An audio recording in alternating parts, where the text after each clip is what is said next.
Thank you. Awesome. All righty. So we are still on the topic of happiness and pleasure. And as we've explained last time, uh, the course of developing happiness and pleasure in Buddhist training is typically moving from the coarse to the subtle. So this means that as far as the quality of happiness and pleasure that are involved, we're ideally developing happiness and pleasure that are increasingly more gratifying, right? And by gratifying, I mean having the effect of calming the mind, okay? On the other hand, with regards to the actual efforts, the striving, the quote unquote sankhara, right, involved in bringing about that happiness and in enjoying that happiness is also moving from coarse to subtle. And so, if you have a hard time understanding or conceptualizing what that means, like what do you mean by moving into increasingly subtler sankhara when it comes to enjoying happiness? Think about it in the following analogy. Let's say we're eating, right? And there are different ways of eating. You could eat hurriedly, right? And you were driven by hunger, and you can wait to get to the next morsel, right?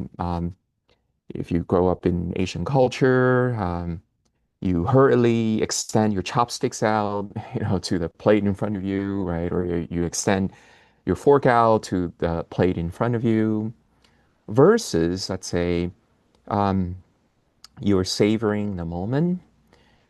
You are not driven by impatience.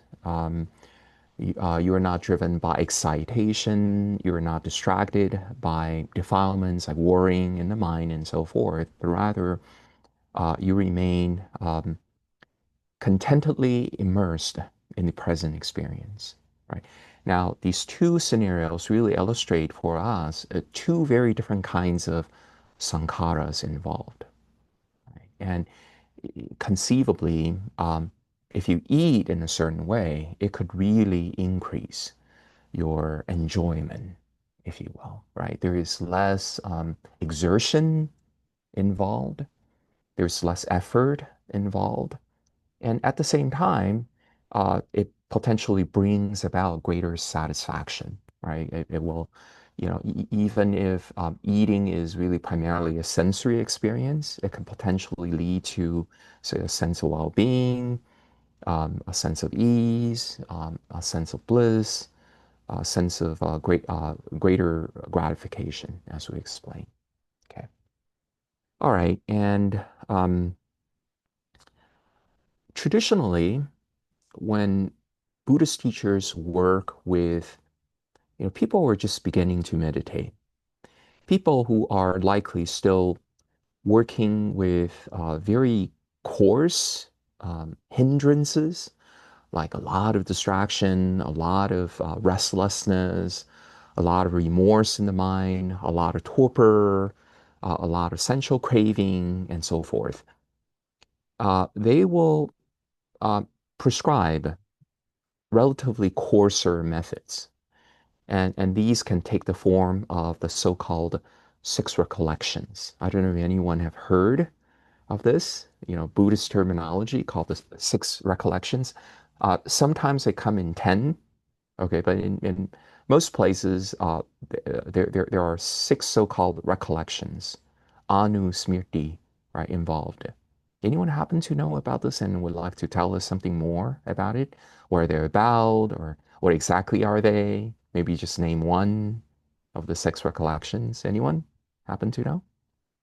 Okay, well, uh, they are very specifically the Buddha, the Dhamma, the Sangha, and then plus sila, right, or your uh, moral practice, your precept practice, and then there is something called dana, cultivation of a mindset of generosity, right, the practice of giving, And then finally, there's something called devas. These are godly heavenly beings, the recollection of which sometimes can um, imbue in you an appreciation for the virtues, for the integrity, for the wisdom that are embodied in these beings, right? And so if you actively recollect any one of these six, potentially your mind will be filled with inspiration. It will change your perspective on whatever it is that you are encountering. And so, in other words, the quality of our life is not purely determined by random life circumstances, right? Your being unhappy is not simply a function of, oh, you're running into adverse situation in life, or oh, you lack money, right? Or your loved one left you, or something to that effect, right? Or conversely, it's simply a function of your having won the lottery, right? You're being born into a very affluent family and so forth. But rather, it has a lot to do with, um, in general, your reaction, your response, right? The way you take it, the way you come to terms with these circumstances, the way you are involved in this experience, the way you volitionally participate in this experience. And with regards to six recollections, they're very specifically about changing this one aspect of your reaction to the life circumstances, and that is perception, right? The way you frame that experience, the way you uh, inject meaning into that experience. And so, to give you an example, let's say a series of unfortunate events had befallen me recently. I got into a car accident, I got laid off, my wife was mad at me, and I could either go, oh, why is the world so unfair to me, right? And beating myself up, wallowing in self-pity, right? And holding out a very pessimistic outlook. I could do that, and chances are I'd be aggravating the situation, right? Chances are I will uh, make myself run on even shorter fuse, or I'll become even less patient, I'll become even more agitated, even more stressed out, even less able to resiliently adapt to the situation, right? And ending up making all the wrong choices, right? And just, very quickly I'll find myself on a slippery road, going into worse places. On the other hand, you could frame that situation very differently. You could go, you know what? Every instance of suffering in life is like a teacher, right? And it's really wonderful because sooner or later, I will be finding out whether or not there are mental defilements remaining in the stream of consciousness. And I can find out at, say, when I get really sick, really old, or in the final moments of my life, when I'll be left with very little recourse, right? There's very little I can do, right? Whereas, while I'm still relatively healthy, I'm still relatively young, and I encounter suffering, and this is a chance for me to come face to face with the um, brute reality of the fact that there are so many issues in the mind that are yet to be resolved, right? So in many ways, this is the unfortunate circumstances are like a teacher, right? Yes, it doesn't feel good to be scolded at, like to have someone imposing discipline over you. It may not feel very comfortable. You're forced to step out of your uh, comfort zone. But then on the other hand, it's really for your long-term benefit, right? And when you frame your situation in such a way, and chances are your mind is instantaneously instilled with qualities like equanimity. All right. And you go, oh, you know what? Suffering, you're my friend. You're my teacher. I'm not going to fight you. Right? Come sit close to me. Teach me more. Right? When you hold that kind of attitude towards suffering, chances are suffering will turn out to be a great edifying force in life.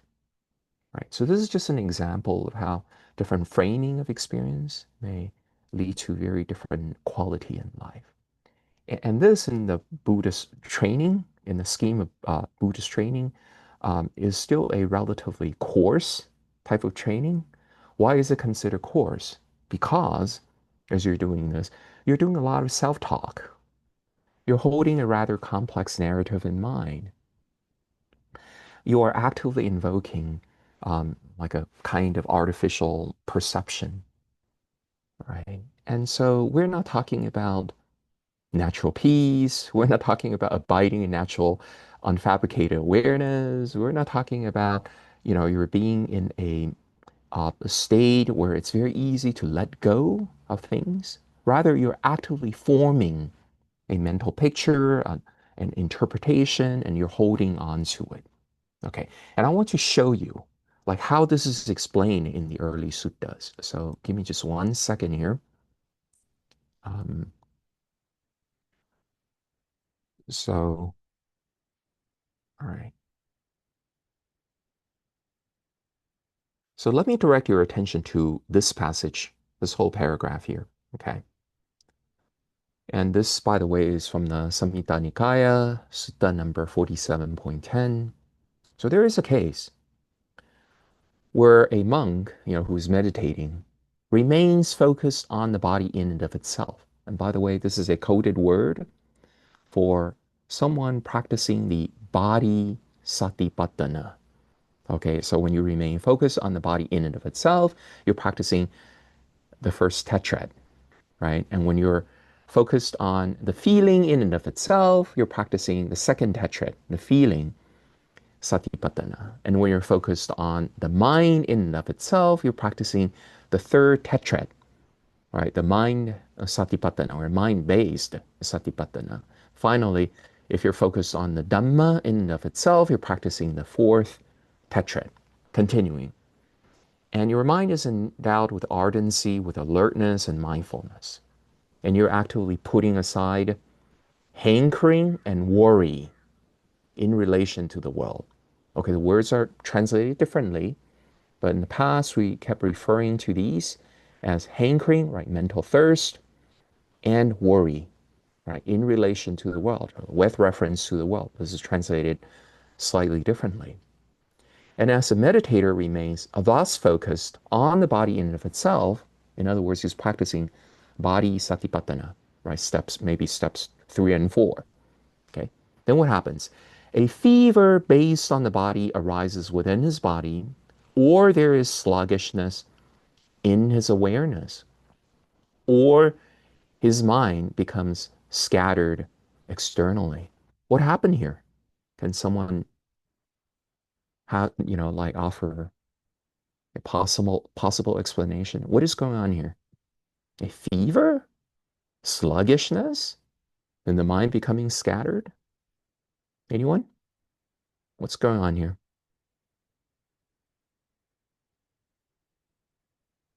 Have you not experienced this as you're trying out these different techniques? Hindrances arise. You're running into problems, right? So what is a fever arising in the body? Like you become restless, right? You can't really sit still. You're getting uncomfortable. You're like, what the heck am I doing here, right? Oh, I'd rather do something else. Play video game, right? Go out for a walk, right? Direct my attention to something more entertaining rather than, oh, being aware of the whole body. What the heck am I doing, right? So the fever here is a metaphorical description of the sort of restlessness, agitation that is likely to happen, especially with uh, beginning meditators, right? And another possibility is that you experience sluggishness in your awareness. You're experiencing what? Boredom. You're experiencing torpor, right? Your mind becomes dull. Maybe even get sleepy, right? Because your mind has no idea on how to handle the topic at hand. And when you couldn't find sufficient entertainment, stimulation, its habit is what? Is to run away or to shut itself down, right? So you may be experiencing sluggishness in your awareness, or your mind just becomes scattered. It's running about everywhere, right? It's, like chasing one random object after the other. You've entered into daydream, basically. All right, you're not really working with the satipatthana topic. So then what happens? So, by the way, we're talking about a very coarse type of problem here. This is not a very subtle issue that advanced meditators typically work with, right? So here's the advice. He should then, or she should then, direct his mind to any inspiring theme, inspiring topic. Okay, the word here is nimitta. It's kind of like something that will hold your attention. And what is the inspiring theme? Once again, if you remember, we mentioned the six recollections as an example, right? So potentially thinking about the Buddha can inspire a person. Why? Because you're reminded of his qualities, right? You're reminded of his example. You're reminded of perhaps even, the way that he interacted with you, right? You could potentially recollect the devas, these godly beings, right? And even if you don't subscribe to, the metaphysical, cosmological um, um, accounts in traditional Buddhism, right?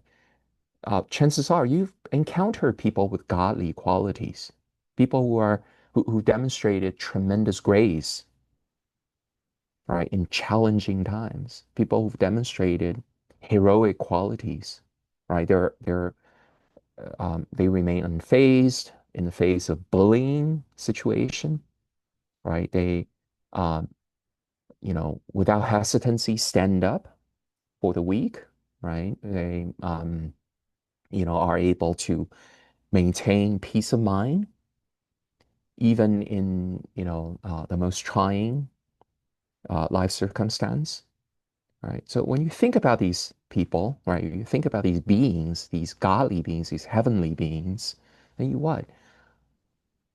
You are inspired, right? I don't know if you experience this, but when you watch certain types of movies, when very admirable heroic qualities are illustrated, perhaps even, like superhero movies, right? Sci-fi movies.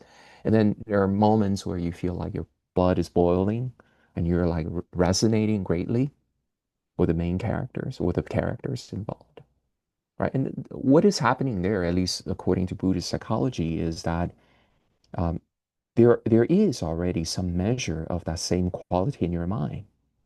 And when you watch that quality in other people, or when you're reminded of that quality in other people, your own quality gets activated, or all of a sudden you remember this quality in yourself, right? And sometimes people cry, sometimes people feel, like energized, they feel moralized, right? They're infused with zeal, right? With great positive energy and so forth. And that's called inspiration. Inspiration, as we explained, is one kind of happiness. Right? It kind of helps stabilize yourself on the path. It gives you energy to go further. So this is what's happening here, right? He should then direct his mind to any inspiring theme. So let me give you an example. Let's say in this case, I'm actively recollecting the Sangha. So what's a Sangha? Can you imagine that there are people in the world who voluntarily renounced a life that is driven by possessiveness, a life driven by, you know, self-aggrandizement, and instead they dedicate themselves wholly to what? Working on the mind, purifying the mind, right? Destroying mental defilements, and then happily sharing that knowledge, that expertise with people with no expectation in return, right? Now, I'm not saying that every member from the Buddhist uh, monastic order is like that, right? I'm not necessarily saying that, but there are people who are like that, right? And if you're fortunate enough to have met them personally, or even if you never have the fortune, right? But you heard about such example, you learn about such examples from books, from the suttas, and you realize that's a possibility. And you go, wow, you know, right? In my own case, I would argue that my own, how should I put it, religious devotion has less to do with studying the suttas and more to do with having had the privilege of meeting people who are very cultivated, right? And they've demonstrated to me the possibility to live a life free from mental defilements. And in my interaction with these people, I do not detect any greed, self-promotion, jealousy, desire to grow the organization, to increase the following, things like that. Not any of that, right? Like every single interaction I've had with these people is characterized by selfless giving, right? No ulterior motive whatsoever that I can detect, right? And in doing so, when I remember these teachers, when I remember these good friends, what happened? My mind maybe perhaps is filled with gratitude.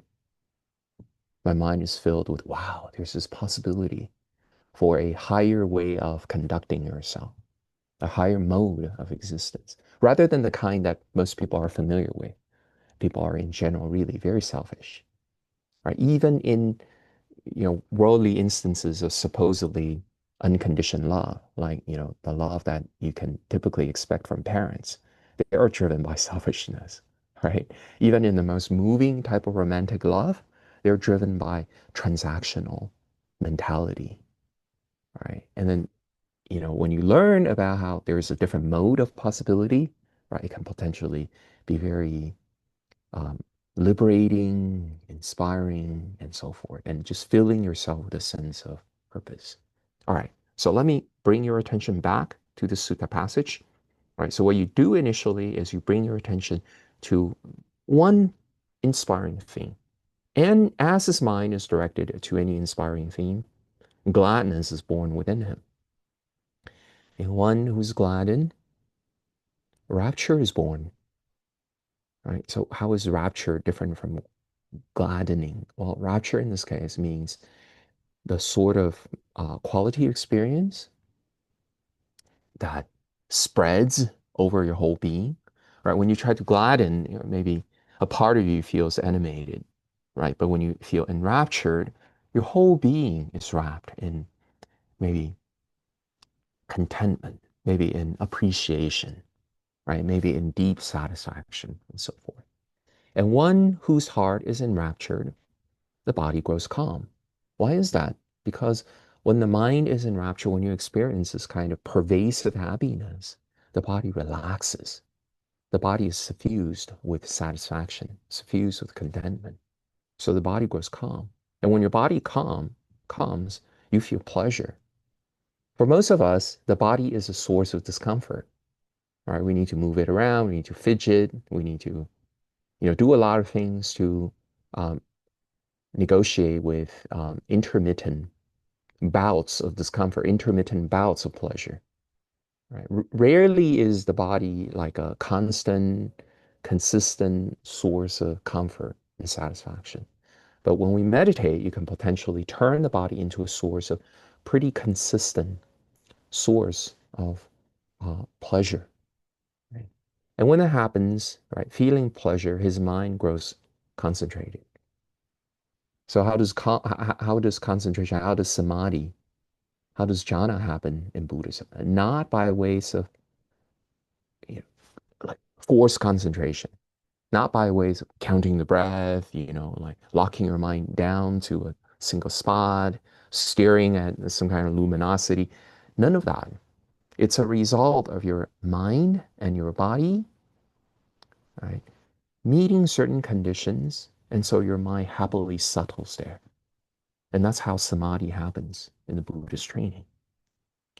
And when his mind attains samadhi, right, he reflects, I have attained the aim to which my mind was directed. In other words, when I initially practice the six recollections, right, I do so because I was trying to overcome certain hindrances, certain challenges that I encounter in my practice. Now that these hindrances are gone, now that these challenges are overcome, then what happened? This is where we are. Let me withdraw my mind from the inspiring theme. In other words, Once the tool has serves its purpose, then you do what? You put it aside. You don't keep holding the tool in your hand, right? So once you realize that a meditation technique you're using has fulfilled its purpose, then you do what? You move on to something that is more effortless. You don't want to keep staying with the course meditation techniques, which involve complex intention, right? And they will in turn become a impediment to your experiencing deeper peace, deeper samadhi, right? And therefore, the meditator, so this is where we are, right? He withdraws and engages neither in directed thought nor in evaluation. It discerns that I am not thinking or evaluating. I'm inwardly mindful and at ease. And this is how a person goes from first jhana to second jhana. So once you see that holding this perception, holding this narrative, this thought pattern in the mind, right, is no longer serving its purpose, but in turn it's becoming just an unnecessary activity, an unnecessary sankhara, weighing the mind down, then you do what? You drop it. Okay. Then you become what? Even more at ease. Your mindfulness becomes even more purified. Okay. And the same formula is repeated for every one of the tetrad. So not only do you do this for the body-based satipatthana, the first tetrad, you do so for feeling, for mind-based, for the Dhamma-based satipatthana. Okay. So any question about that passage? I hope that the logic is clear, the rationale behind how the feeling-based satipatthana works is clear to you. So once again, the feeling-based, the four techniques involved. You're developing happiness, you're developing pleasure. You are trying to be aware of the mental activities that are responsible for creating, for maintaining, for enjoying this happiness and pleasure, right? And then you're trying to what? Let go, pacify, tranquilize the mental activities that are doing all these things. And so your way of maintaining, creating, enjoying happiness and pleasure becomes less and less. You become more and more at ease, right? And you are in a position to see more and more clearly how intention is being used, how every instance of intention is stressful. It's a kind of exertion. And Buddhists eventually will be led by this kind of training to see clearly that your so-called self, your so-called world is what? Is fabricated by intention. These things are clung to by intention. And when you become disenchanted with intention, right, when you see clearly the true nature of intention, then your mind inclines towards letting go. Your mind will not be reveling in or be like passionate about or revel in um, um, intention. Before the initial awakening, most people they do what? They invest in intention, they revel in intention, they delight in intention. Right? You go, who am I? I am the one who can do something. I am the doer. I am the owner. I am the enjoyer, right? Or I am the sufferer, right? I am the loser. I am the so on and so forth. Right? It goes to show the mind is what? Emotionally invested in intention. And when your mind can see intention for what it truly is, it's an exertion, it's impermanent, it's fragile. Everything created by it, what is precarious. And so your mind, what withdraws from intention. This doesn't mean that you become a vegetable, right? Intention may still happen, but there's no longer this clinging to intention in the mind. So you become more and more at ease, and you are able to become more and more authentic, if you will, right?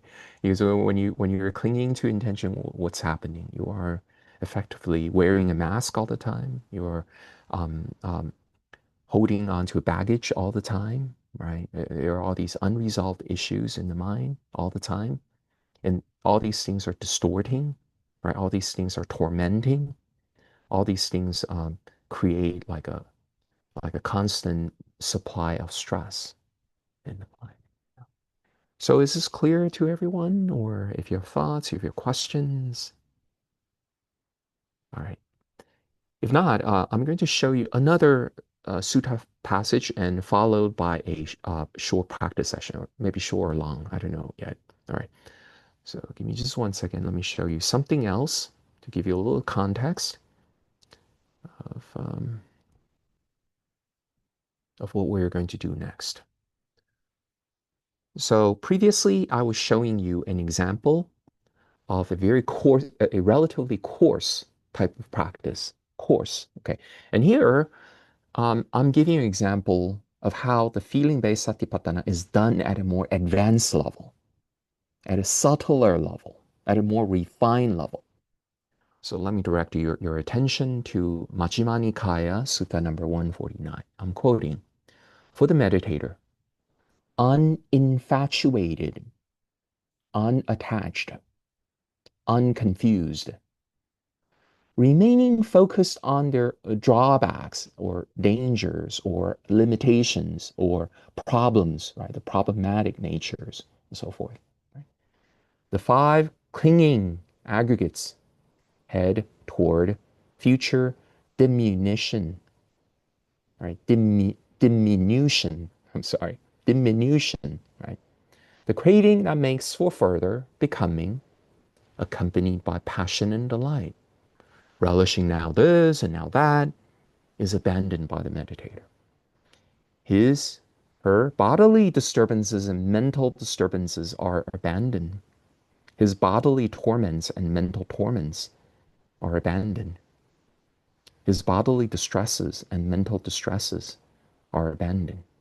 He is sensitive both to ease of body and ease of awareness.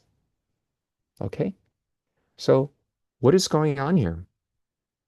Now, we're talking about a relatively advanced stage of meditation practice where your mind remains unattached with regards to the five clinging aggregates. Have you heard of this? Have you heard of the five clinging aggregates? How are they different from the five aggregates? Anyone? You have all heard of the five aggregates, right? These are the mental physical phenomena that the mind is in the habit of attaching to, right? In the habit of identifying with. Right? Those are the five aggregates. So traditionally, they're listed as form or bodily experience. Right? There's feeling, right? Hedonic hues to sensations. Right? Number three is perception, right? Which is about interpretation, which is about the boundaries, the borders that you superimpose on experiences, the way you process experiences. That's called perception. And then there's sankhara, which is fourth. We talked a great deal, right? Extensively about what is sankhara, right? And then finally, there's consciousness. So these are the five aggregates. Now, how are the five aggregates different from the five clinging aggregates? Anyone?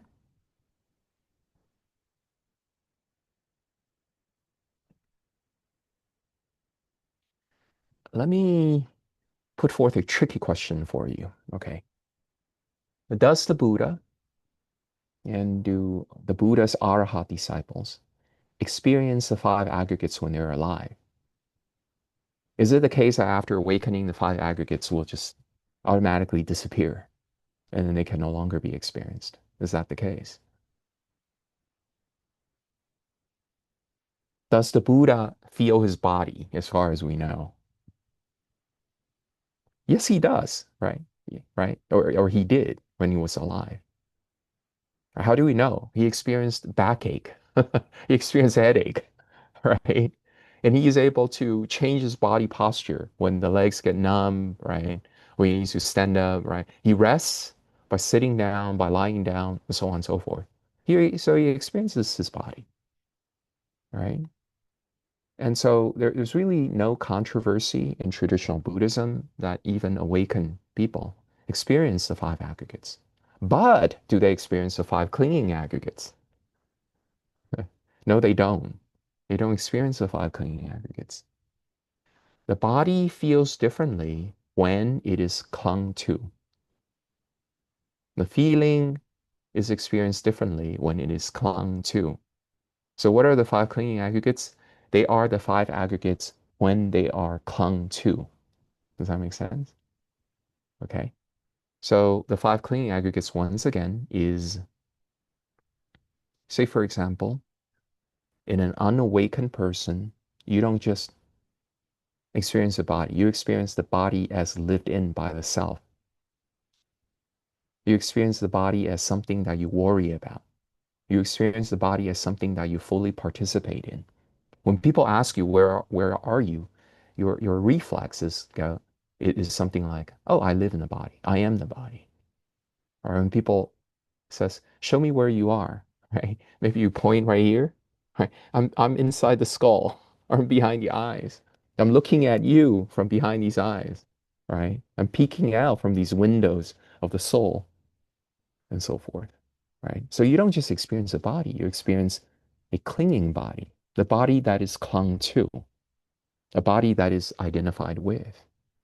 Right? Same thing with regards to feeling.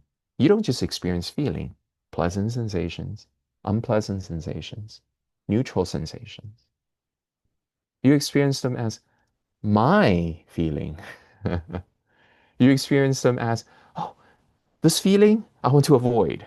That feeling I want more, right? The mind is welcoming certain feelings. The mind is rejecting and fighting against certain feelings. The mind is indifferent, apathetic towards some feelings, right? So you don't just experience feeling, you experience clinging feeling, right? And this goes on, right? You don't just experience perception, you don't just experience sankhara, you don't just experience consciousness. You experience all the five aggregates as they're clung to, okay? Clung to in so many different ways, and primarily being identified, or primarily as objects of craving. Okay, and It you're a gives me meditator. a Yes, go question. ahead. Go ahead. Okay, just you are talking about the five Glingens aggregates. It does something about the forms, feelings, and perceptions, and something like mental formation and consciousness. That's right. Yes. What about them? Yes. Because you are talking about the five Glingens aggregates. I'm thinking of the five elements in Buddhism, something like No, that's different. So, different okay, here. so in Buddhism, the so-called primordial elements refer to something else. And sometimes they're listed as four, sometimes they're listed as five, sometimes they're listed as six. So the four elements are fire, wind, earth, and water, right? No, no, not actually. Just No, these are the elements. These are called the dhatus. They're translated as elements. If you're talking about aggregates, that's the different. mm, Aggregates is skandhas. Skandhas is a completely different idea than elements, right? oh yes. So elements is dhatu. So they're listed once again as four or five or six, depending on context. Mm-hmm. So the four elements are once again the water, um, wind, fire, and earth. Oh. Sometimes in the list of five, consciousness is listed. In the Mm, list of six, empty space is listed. Okay, elements are different from aggregates, but in the different heuristic systems in early Buddhism, mhm, the Buddha talks about different lists of mental and physical phenomena that are potentially objects of attachment. And so sometimes you'll go, like with regards to the five aggregates, these are impermanent, stressful, and not self. Right? There, mm, there are there are instances where the Buddha would teach us such a way. Recognize that form, i.e., bodily experience, is impermanent, right? Is dukkhic, right? And it's not to be treated as self. Right? So sometimes the Buddha teaches this way. Sometimes the Buddha teaches similarly, but with regards to the elements. So with regard to the water quality that you experience, right? This is a metaphorical way to refer to a kind of sensation you experience, right? Water quality, flowing and liquidy and so forth. It is impermanent. It is dukkha. It is not to be treated as self, right? With regards to the fire element, which is sensations associated with temperature, okay, heat, warmth, um, coolness and cold and so forth, right? You see uh, such sensations as impermanent, as dukkha, as not self, and so on and so forth. Yeah. Mhm. Okay. Oh, thank And in turn, the Buddha further separate the five aggregates from the five clinging aggregates. These are two different concepts. Um, the place where the five clinging aggregates is mostly taught is in the context of suffering. Traditionally, Buddhists talked about eight kinds of suffering, right? Are you guys familiar with this idea?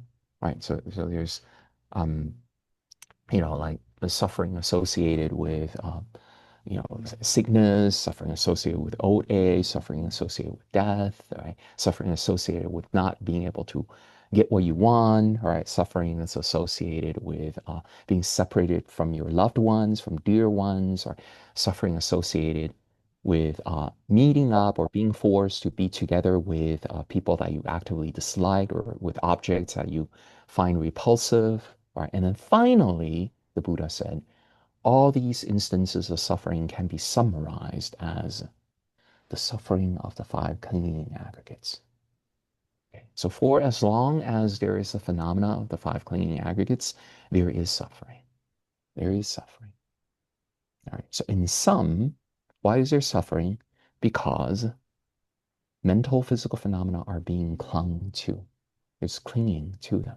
There is a cementing of the relationship, and that's the direct cause of suffering. That's another way of saying craving, by the way. Okay. Any other thoughts or questions before we move on? Okay. Okay. So we have a meditator who's training to remain uninfatuated, unattached, unconfused, right, with regards to the five aggregates. And such a person focuses on their drawbacks, the drawbacks. So what are drawbacks? Drawbacks are limitations, dangers, unsatisfactoriness, problematic natures, and so forth. Right?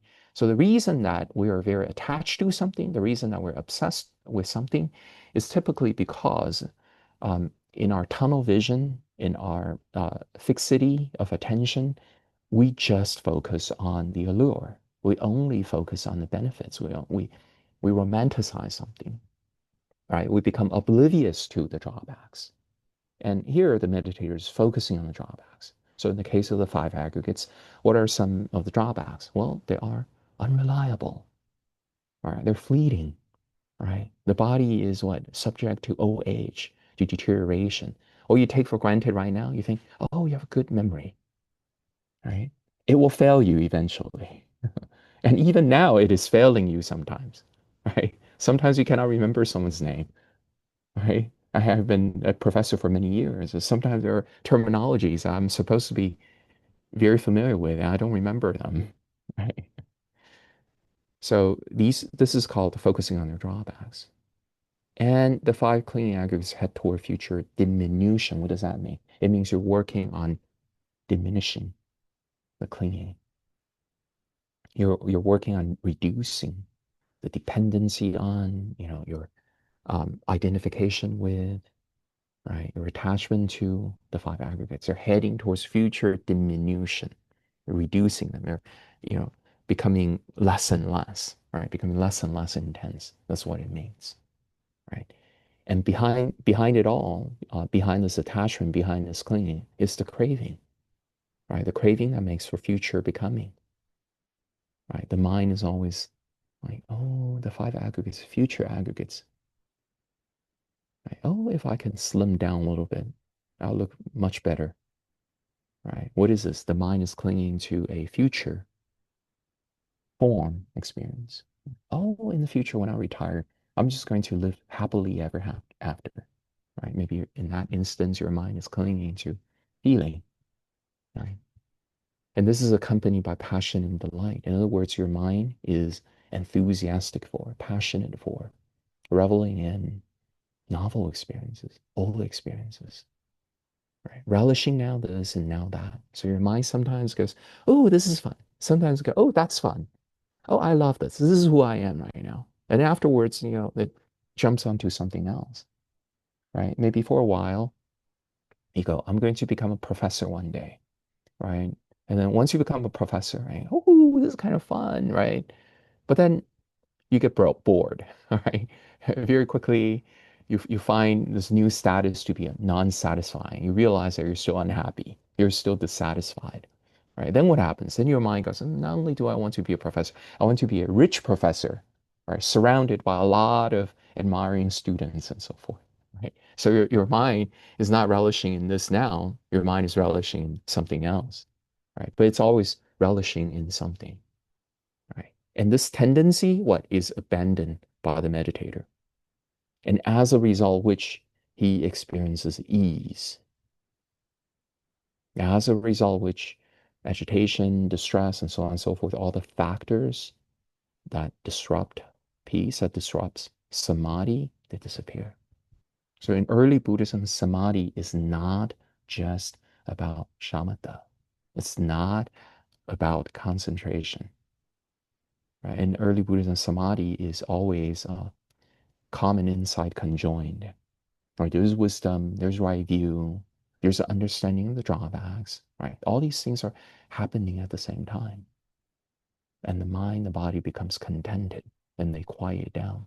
And when they quiet down, you're in a position to see even more clearly the drawbacks of clinging, right? Even more clearly how your mind is behaving at the moment, whether or not it is, heading towards future diminution of craving, or it is reinforcing, aggravating future craving. You'll be able to see that. Okay. Any question about the sutta passage?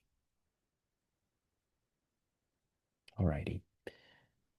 Um, so we're going to take a short break here. And when we come back, we're going to do a short, maybe short or long practice session together. We will be back at 10:05. Okay.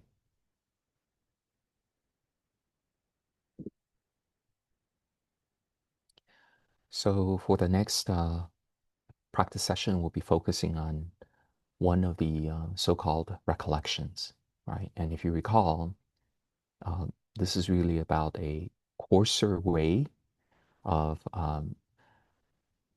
sensitizing the mind to happiness and pleasure. And this particular recollection is called sila, right? Which is oftentimes translated as precept or moral foundation. Now, how exactly do we recollect sila?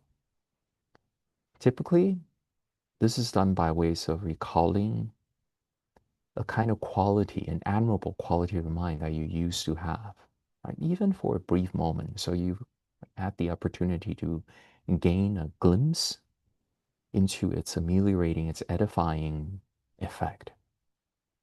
So the Buddha talked about many, right, admirable qualities, but one of them is something called truthfulness.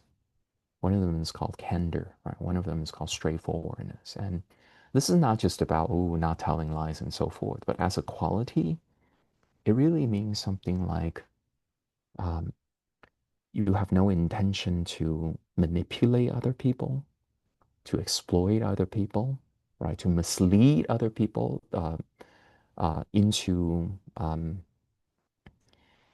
providing you some interest, right? So in your way of interacting with others, there is just earnestness. There is just sincerity. There is just straightforwardness. You're harboring no ulterior agendas, right? It's not the case that you're in your mind, you're deeming like, this person, he's powerful and rich, and if I were to incur his favor, her favor, and if in the future, he's likely to return the favor, right? Or are you thinking, this person, he's a nobody, right? Why waste time? And if I were to help him out, how am I going to benefit in the future, right? And when you perform this sort of calculus and allowing this kind of mental calculus to influence the way you interact with the world, it oftentimes leads to distorted behavior, right? So why is this distorted behavior bad? Well, among the many drawbacks is that you're carrying additional stress. You need to do a lot of mental compartmentalization. You need to be switching between masks, different facade, different persona all the time, keeping disparate streams of narrative whole, and is just going to complicate your life and add a lot of unnecessary stress. Versus, say, if you always deal with people with sincerity, right? There's no special motive. You're not there to exploit that person, to take advantage. Ooh, I know this guy's weakness is, he loves money. And so let me, say things a certain way to better exploit that weakness. Right? No such motive on your part. Your interaction is, at least you're striving to be constructive, to be timely, to be appropriate, right? To arrive at some kind of win-win situation when you can help it. Um, Now, when I say remembering or recollecting this quality you may have experienced in the past, your response might be, well, full disclosure, I have been such a tricky person, deceptive person, right? I never bother with upholding the precept of, like not distorting the truth or being truthful and so forth. Can I still recollect this precept? Sure, you can. Sure, you can. Number one, it could be that you're not in a habit of upholding this precept for long times, but perhaps you've experienced this for one brief moment, right? Maybe there's this, 3 minutes in your life, right? A very short moment in your life when you really acted out in sincerity. There's no special motive. You're just there, right? Like not putting on special facade, right? Now, it may be the case that you say, I can't even remember such a moment, right? And even then, it's fine. Why? Because at this moment, you can resolve in the mind that for the duration of this practice session, let me harbor no deceptiveness in the mind. Right? Let my mind be imbued with the quality of truthfulness. And by truthfulness, you may be thinking, well, I'm meditating. I'm not dealing with anyone. I'm just dealing with myself. So how can I cultivate this? You can be truthful to yourself. You can be candid to yourself. You could, at the very least, suspend, right, ulterior motive for the time being. You can, at the very least, tell yourself, I'm going to try to be honest with myself. I'm going to try to be truthful in facing what I face in myself, right? And even such a resolution, however temporary, however short-lived, has its karmic power in Buddhist psychology. You are planting special seeds in the stream of consciousness, right? So we may not think that a fleeting intention, a fleeting thought, amounts to anything. This is why we so habitually ignore them and not treat them seriously. But in Buddhist psychology, like every intention you wield, it, little thoughts that you activate in your mind, they condition the mind. They predispose the mind. They sway the mind in one direction or another, and will oftentimes cause unexpected consequences in the long run. Right? And this is why in the Buddhist training, we want to not be cavalier, not be indifferent about the seemingly insignificant thing. Right? Rather, we want to be alert, we want to be heedful, we want to be conscientious, we want to be kind to ourselves in the sense that we want to protect our long-term interests, and we want to protect our long-term well-being. Right? And the way to do so is by being a little more careful, by being a little more heedful. Okay. So this is what I mean by sila, at least in this context. Any question about this before we begin the practice? Alrighty. So for the this next practice session, you're free to adopt either a more formal approach or a more casual approach. Right? You could choose to turn off your camera if you like, right? You could leave it on. It's completely up to you. And by the more formal approach, we usually mean sitting up in an upright fashion, trying to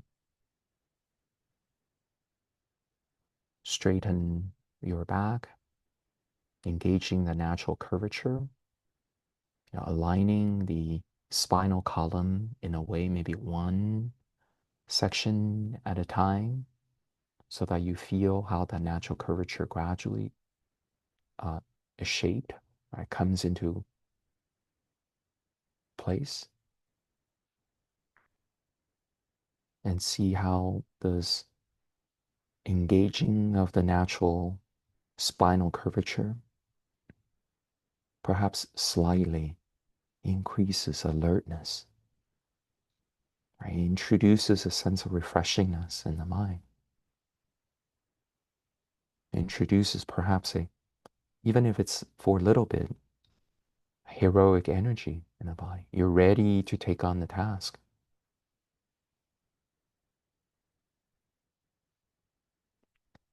And by a more casual approach, I mean, you have the option of experimenting the following by lying on the floor, reclining in the sofa, right? Or just, whatever posture that you find comfortable at the moment.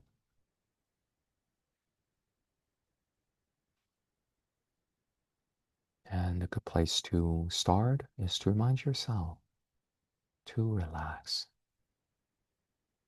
but stay mentally acute.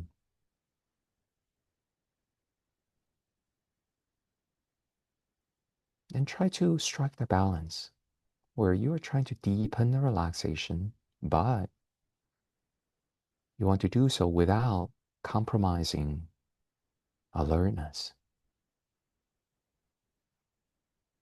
You could try this right now. You could try to deepen bodily relaxation, but then do it in a careful way, right? Observe the way you're doing it so as not to dim the inner light, so to speak.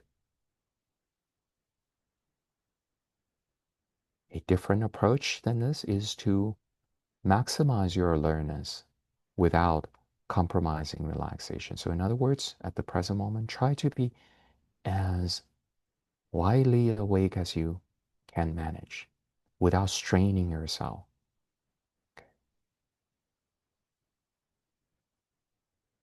Because you're trying to experience the widest possible or the highest degree possible wakefulness at the present. And you could do this without straining.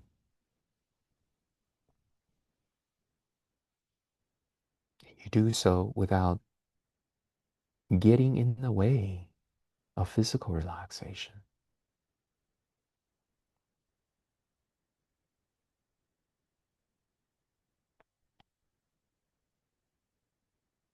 And then we remember sila, a preceptive quality, admirable quality.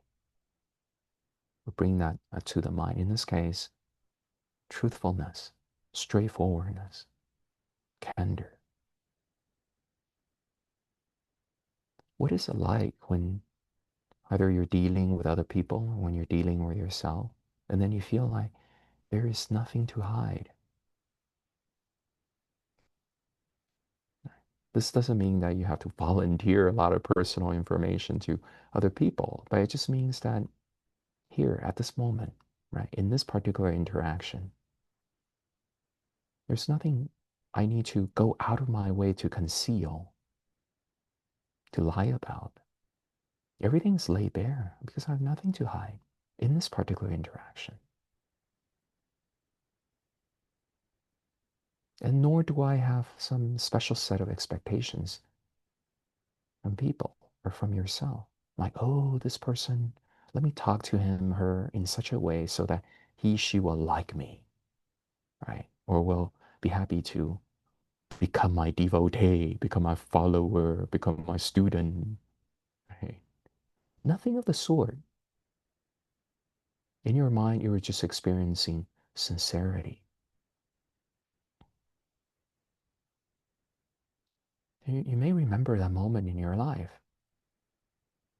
how comfortable, how relaxed that is. It doesn't mean that at the moment you necessarily have to do something to help out the person, but you're ready to help. Right? Why? Because it may be that it's very easy to help in this case. It doesn't really trouble you. Or even if you don't, that situation requires no help from you, you are still happy and waiting for the opportunity to help either other people or yourself. That's called sincerity, right? You're not trying to project a special image. You're not trying to get the person to see you in a certain way. You're relaxed. You're being authentic.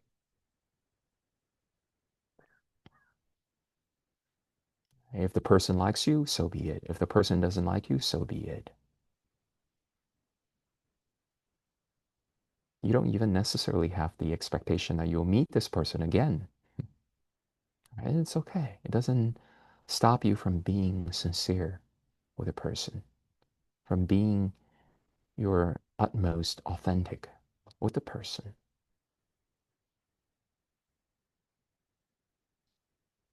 This is called sincerity. This is called truthfulness. This is called straightforwardness. Feel that in the mind. What's that like? Now, it may be the case that you have not experienced this, right? I find that unlikely, but let's say if you never experienced such a thing, but now you're learning about it and you're resolving in your mind. Let this quality imbue my mind. Whenever I'm interacting with others, or whenever I am facing myself, when I'm by myself,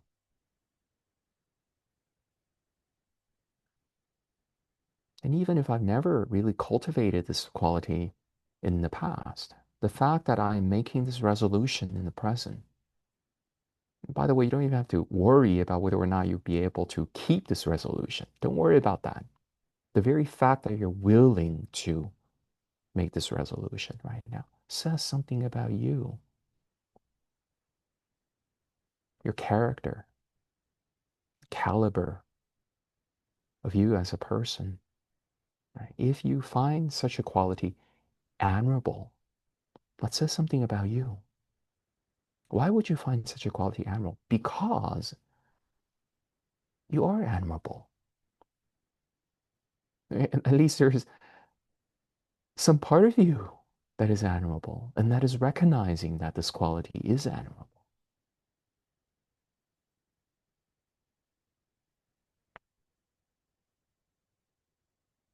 And in the present moment, you may be thinking, you may be trying to remember, or you may try to make sense of all this, and the mind is relatively busy, and it's okay.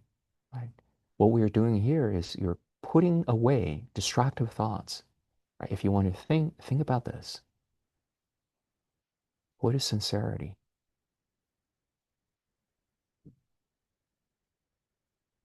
Do I possess this quality? Yes.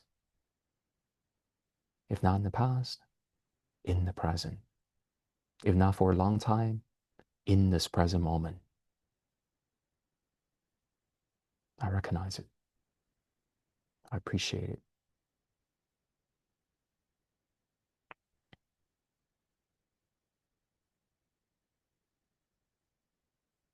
And then see how in your ability to recognize, to appreciate a good quality like sincerity, you realize that you're a person with a purpose. In other words, you have a sense of what is greater, what is higher. You know what constitutes higher liberation, higher freedom, right? You understand what is nobility, right? This goes to show that you are a person, with a sense of purpose. This is why you're able to discriminate these qualities. Now, how about if we were to resolve in the mind and let me live my life truthfully according to this purpose? Let me associate with admirable qualities. Let me associate with friends who are endowed with admirable qualities. Let my admirable qualities grow. Let them become strengthened and better established in the mental stream. And so that in the long time to come, in the long night of samsara, I am protected by these admirable qualities. And these admirable qualities, they will come up from your subconscious in some unexpected moments in your life. And they will change your life's direction, or they will guide you. They will illuminate you. They will instruct, they will inform your decision-making process. And don't overlook such seemingly insignificant thing. If you keep making wise, self-benefiting choices, right? Truly constructive choices in life, cumulatively, they become very potent, they become very powerful. They shape your long-term safety and happiness. Don't be misled by the worldly ways into thinking that happiness is about how much you can win at worldly competition, how much you can possess, how much you could sell yourself, right? Self-promote, self-aggrandize. Don't be misled into believing that. Rather, stay firm, and that I will remain kind, sincere, admirable, and I will let these qualities, right, win for me a kind of happiness, a kind of pleasure that is just conducive to well-being, that is satisfying, that is safe. Right? There are many different kinds of happiness and pleasure in the world that are not safe. That will take you to your downfall. That will take you to places where you really don't want, where you will be wretched and miserable. Whereas here we are, spiritually cultivating ourselves, experiencing a kind of happiness that will lead us to even greater, safer, more satisfying kinds of happiness and pleasure. And when you think in such a way, right, when you abide your mind in such a perception, in such a recollection, you have a sense of purpose. You have a sense of direction. This is how I'm going to live my life. When this inspiration is given rise to in the mind, see how the body resonate with it. In other words, you might feel like pores are opening up a little bit. You might feel waves of sensations, right? Comfortable sensations washing over the body, radiating in the body. And if you experience none of that, it's okay. There's no expectation for what would happen. But chances are, you might feel how different parts of the body are singing, are responding to, right, in a very positive way. This resolution that is formed in the mind.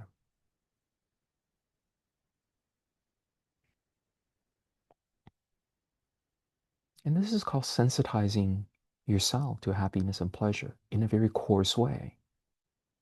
Now let's do the next step, which is about giving attention to mental sankharas. Now look at the way you're thinking about sincerity. Maybe you'll be able to feel a little straining in the head. This is how you produce thoughts, right? Maybe you're frowning a little bit. Maybe you're tightening your head region a little bit in order to maintain this train of thought. This is called sankhara, or at least this is part of sankhara. It's an exertion, it's a striving, it's effortfulness. You're activating the mind in a special way. So to hold on to maybe a mental picture, to hold on to a train of thought. Notice that this is straining. And see if you are able to pacify, relax the straining in as precise a way as you can.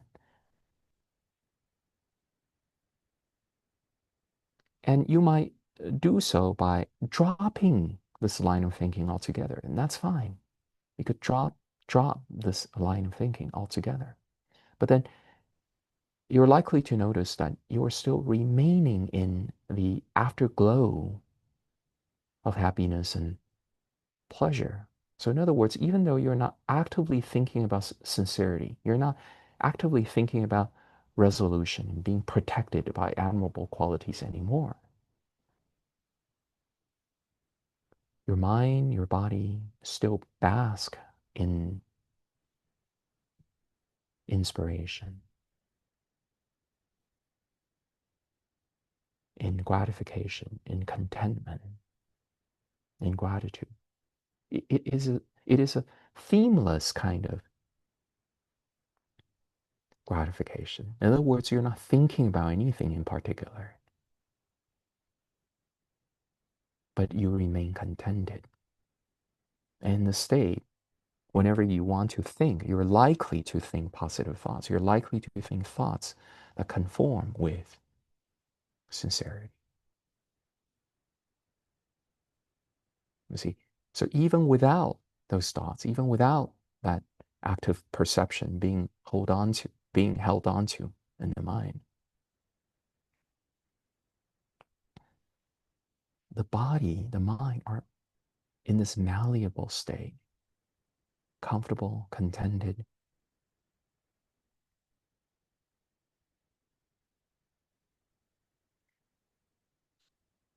Stay observant of possible mental sankharas. In other words, you might detect straining in different parts of the body. Occasional thought that rises. I notice how the production of which, the chasing down which involves a little straining. It brings up a little bit of tension in the body. And let that pass. Relax that. Put that aside.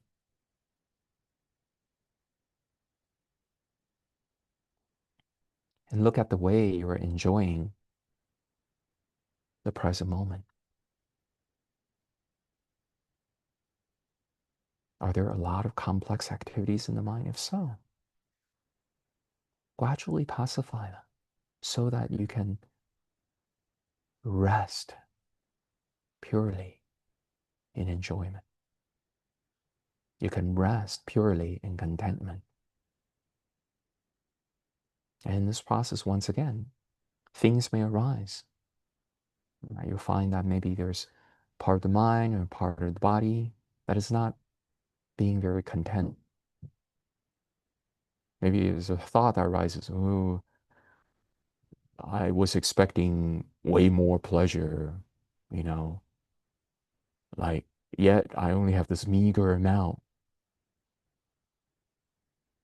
Notice this as a sankhara. There's a part of the mind that's fighting, that's resisting, that's not happy, right? And try to pacify that, tranquilize that, so that more part of your body, more part of the mind remain immersed in contentment.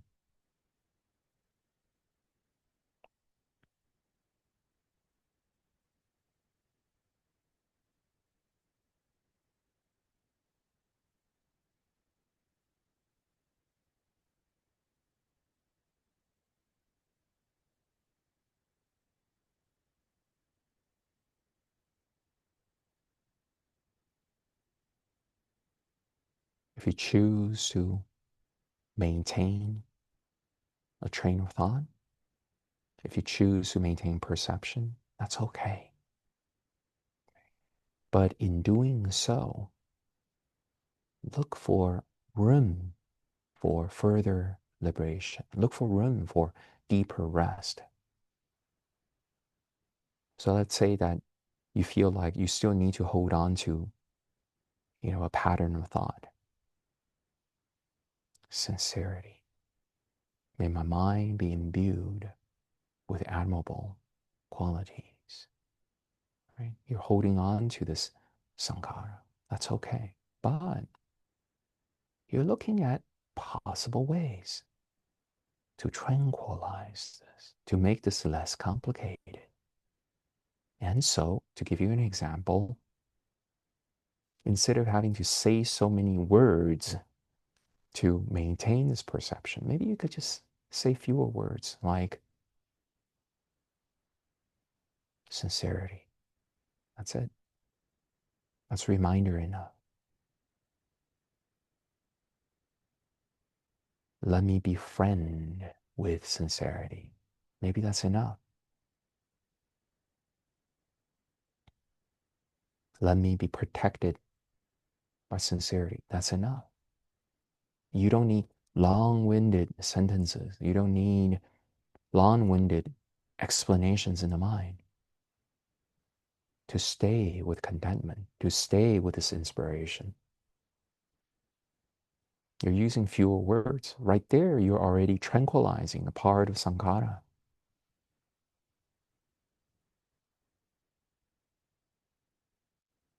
Let me be protected by admirable qualities. And then maybe change that into fewer words. I am protected.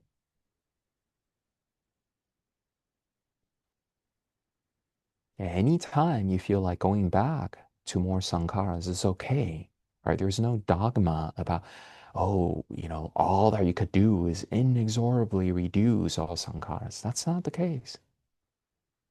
Everything is flexible here. You are guiding the mind at your own pace, at your own level of skill. That's okay. Allow that to happen. Right? If you find that using fewer words will just make you more scattered, more distracted, less calm, and so forth, go back to using a lot of words. It's okay. Right? But whenever you're ready, right, and you are able to see how there's room for possible improvement, room for possible further letting go, then you experiment with that.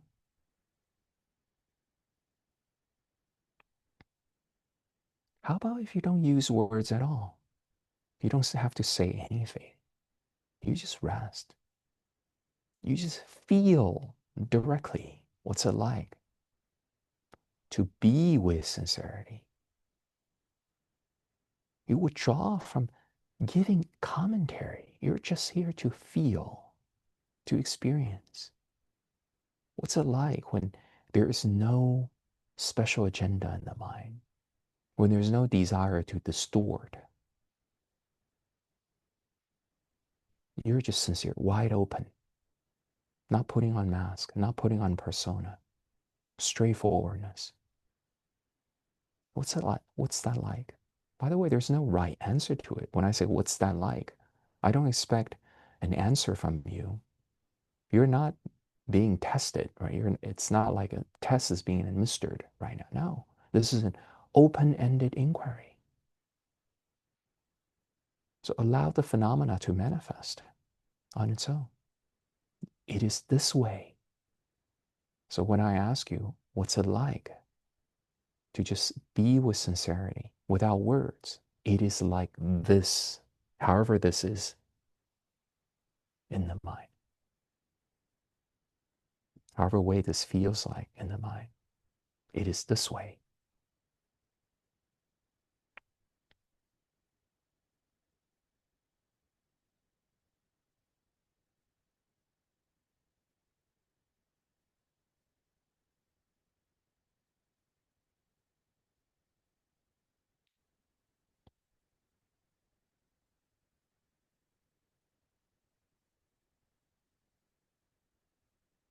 Now, how about this? Instead of thinking of sincerity as something that you need to actively maintain in the mind, think about sincerity as a natural openness, as a natural effortlessness of awareness.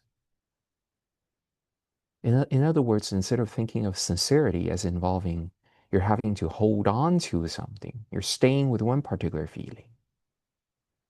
Now you're trying to understand that sincerity is really a natural quality awareness without your having to recall it, to invoke it, to maintain it. All you have to do is drop insincerity, take a rest, take a break from insincerity, take a break from artificiality. See how when you switch to this mode, there's even less exertion involved. There's even less energy input required.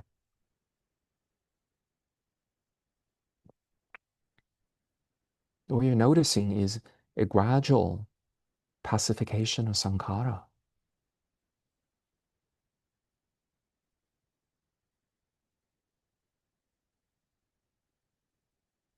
When the Buddha teaches about good, right, he's not telling you to be like something. He's just asking you, take a break from that which is not yourself. Right? When the Buddha teaches kindness, he's not telling you to, oh, you have to actively do favor to other people. The Buddha is simply telling you to unburden your mind of anger.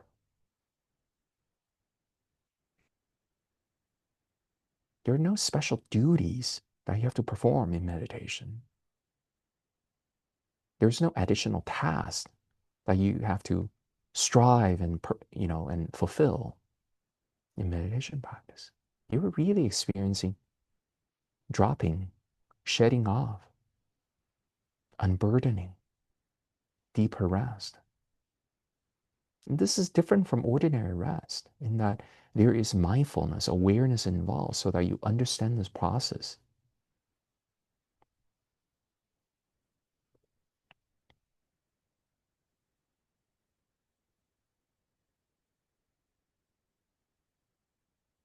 And we're bringing this practice session to an end. You could open your eyes if they were previously closed. And whenever you're ready, you could turn the cameras back on.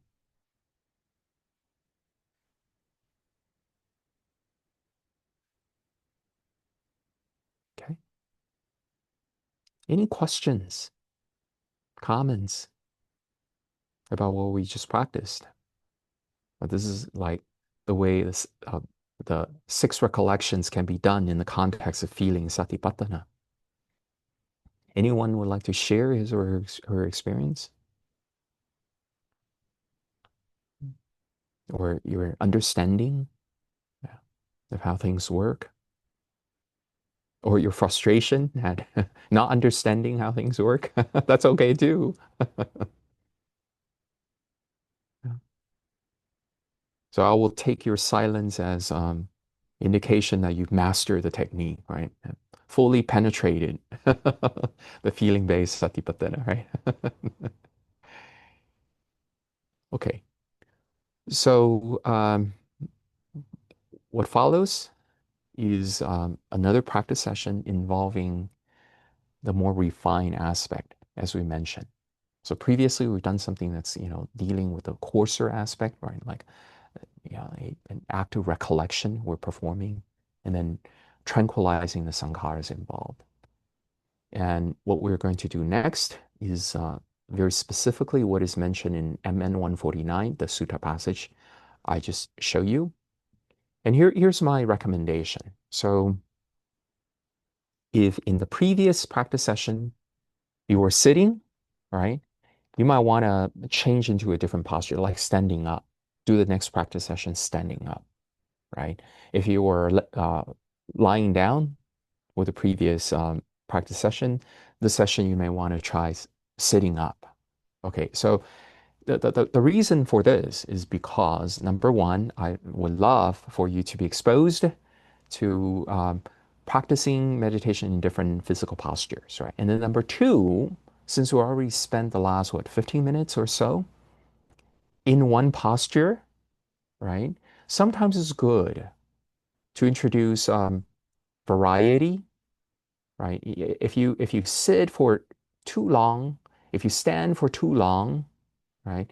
Uh, Chances are hindrances are likely to arise. You're more likely to experience physical discomfort, right? So if instead you um, break your meditation practice into different segments done in different physical posture, um, you are taking care of your body, right? You're understanding that the key to caring for the body is for the body to become balanced, right? There's, sometimes it needs stillness, sometimes it needs motion, right?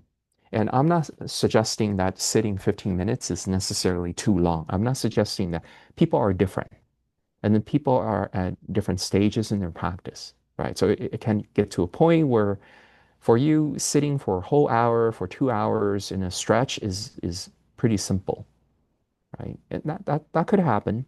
But even if that turned out to be the case, you would still have to be careful about not falling into this prevalent Buddhist habit of leading overly sedentary life, right? There are meditators who value the ability to sit for 16 hours in a day, right? 12 hours in a day, right?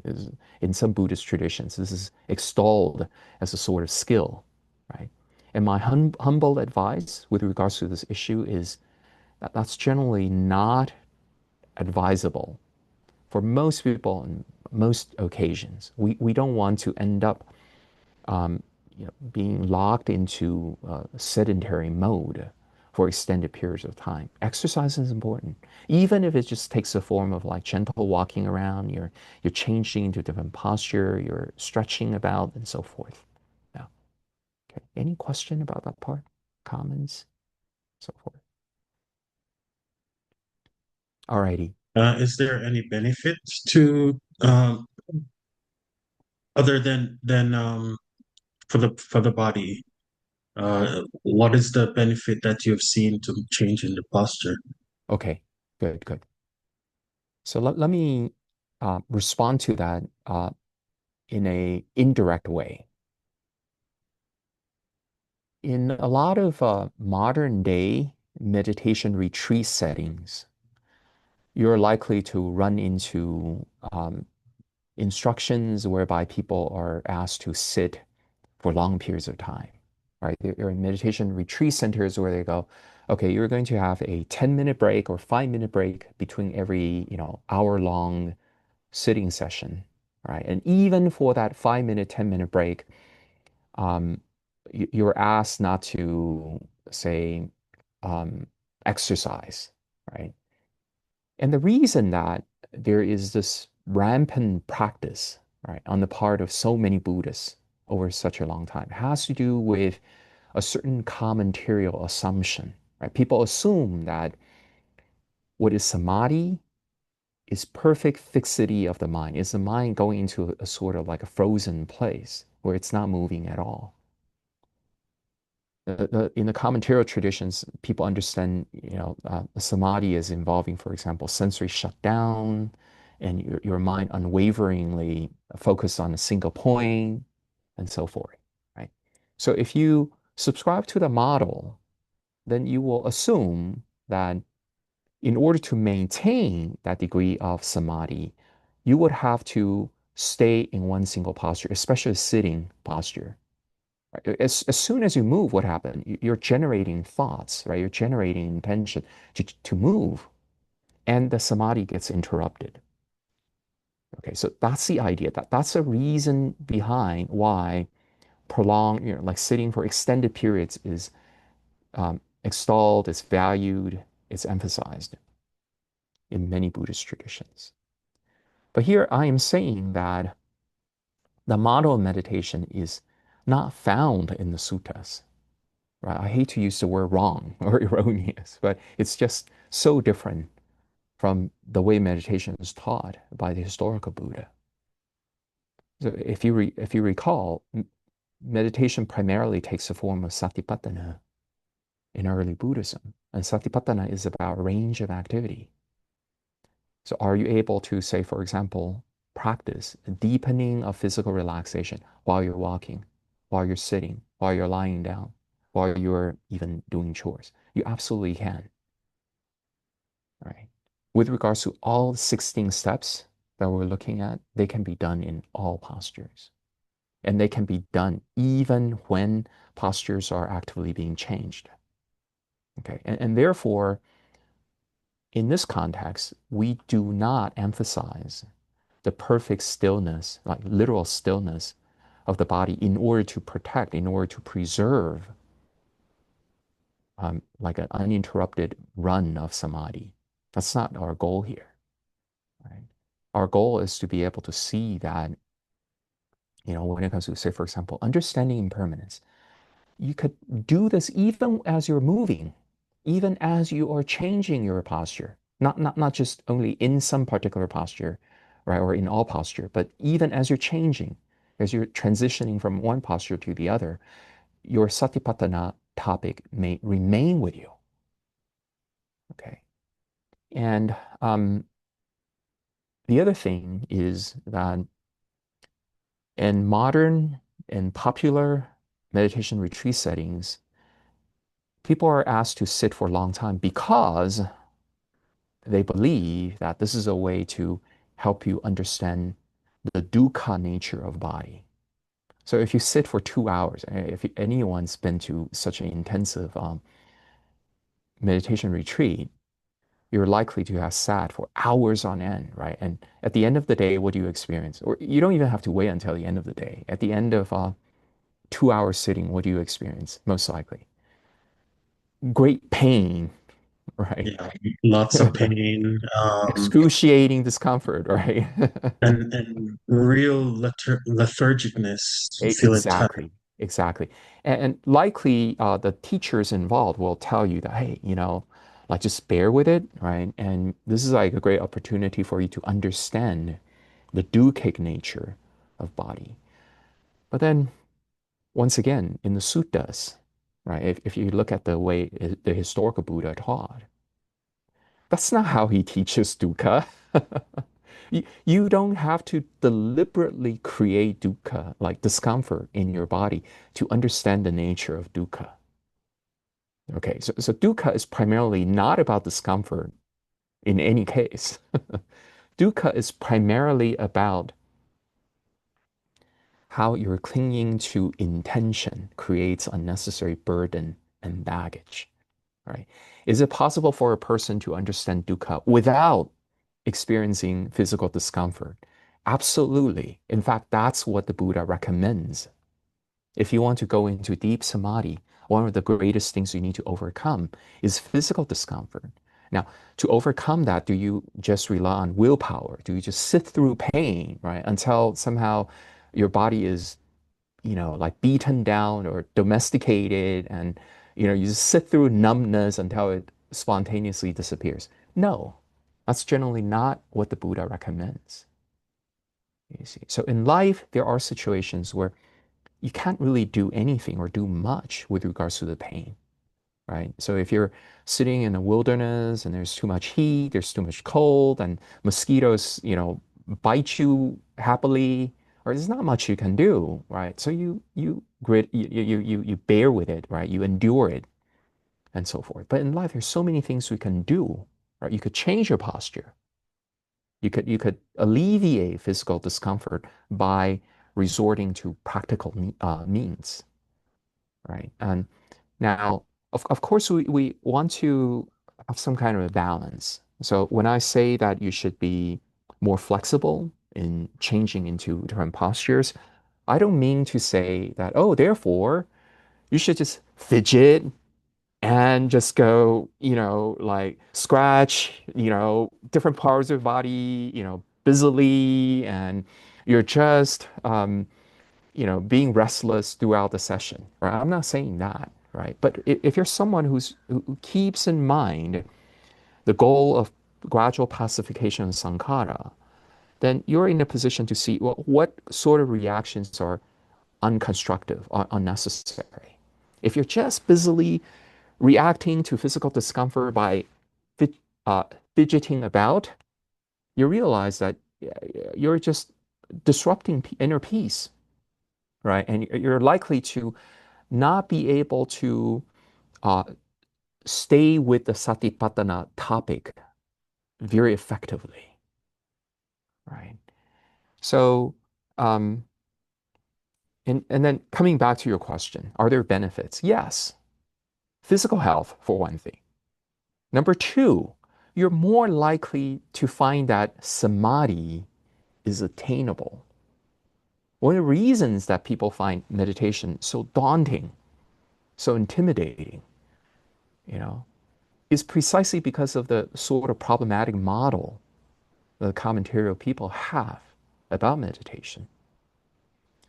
I had friends in the past who, having talked to me about meditation, their interest was piqued and they decided to go to a retreat, right? And they come back telling me, oh, it was like hell. Now I've given up, any idea of ever becoming a meditator again. So my initial conversation, right, got them to becoming interested in meditation, but then their actual experience at a retreat setting completely, like uprooted their motivation for further discovery, for further training, right? And that happens.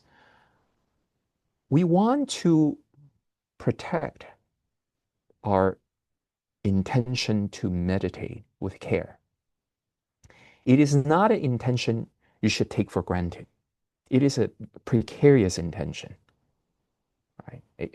I wouldn't be surprised if any one of you, in the afternoon will go, you know what, meditation is not for me. I'm going to quit, right? If it weren't for the fact that it's too late to drop this class, there'll probably be more of you who decided just to unsubscribe, right? I'm not going to take this class anymore, right?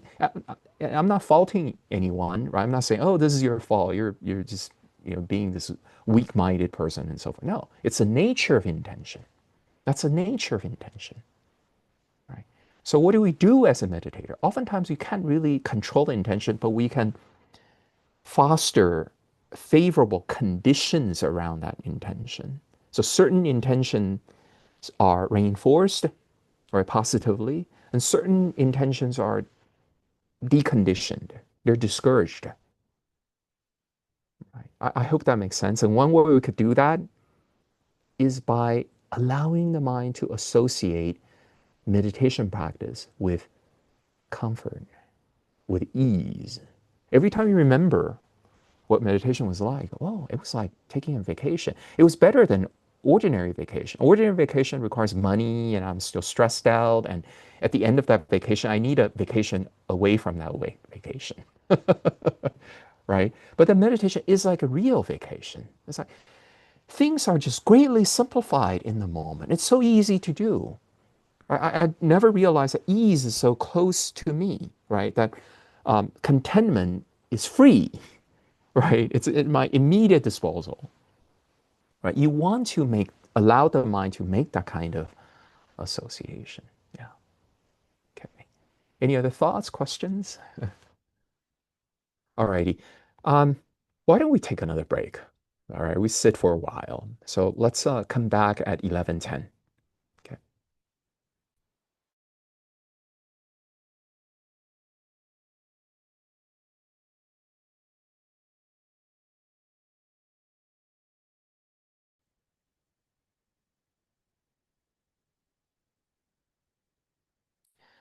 Now that we were able to take a short break, we don't have to insist on changing into a different physical posture for the next practice session, right? So once again, you feel free to adopt whatever posture that you prefer. And this next one, once again, it's we're still dealing with a feeling-based satipatthana, and but this is a arguably more refined, subtler approach to the same satipatthana. So if you like, you could choose to sit up straight with properly aligned back. Feel how whenever you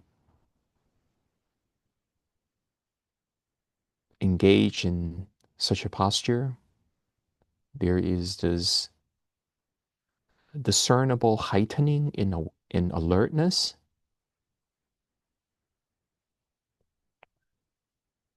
Alternatively, you could take a more informal approach. You could take a more casual approach. You could sit or lie down or stand up in whatever way you find comfortable.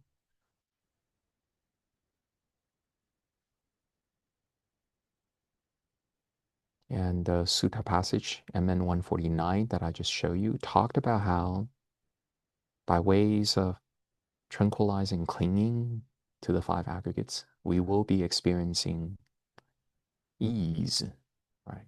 Which is really another way of talking about pleasure happiness in meditation. And this practice is especially suited to meditators who are already pretty well established in the so-called right view. And a simple way to define right view is that your mind is already in the place where it is ready for higher freedom, where it is ready for further letting go. It already understands the danger, the problems associated with attachment. And it is always willing to explore a possibility of greater freedom.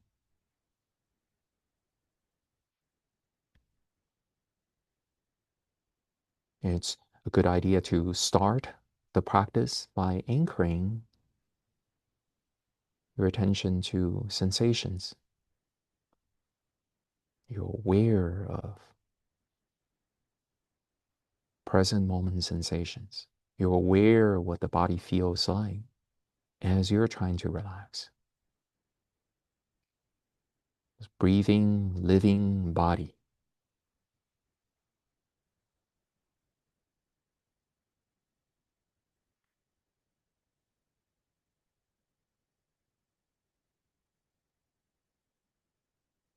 And when we use words like body, there might be immediately a mental image associated or arising. There are these sensations happening that you take to be your body. There may be thoughts, comments you're forming about the body.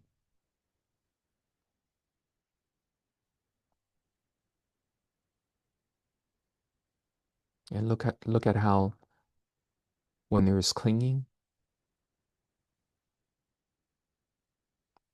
this whole set of phenomena becomes a baggage. It's your body now. And so concomitantly, your worries about how to protect it, how to prolong its existence, how to pleasure it,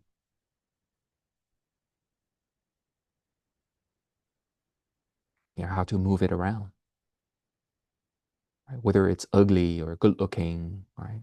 If it's ugly, you go, there's frustration, there's disappointment, there's maybe even desire to hide it, or at least to hide parts of the body.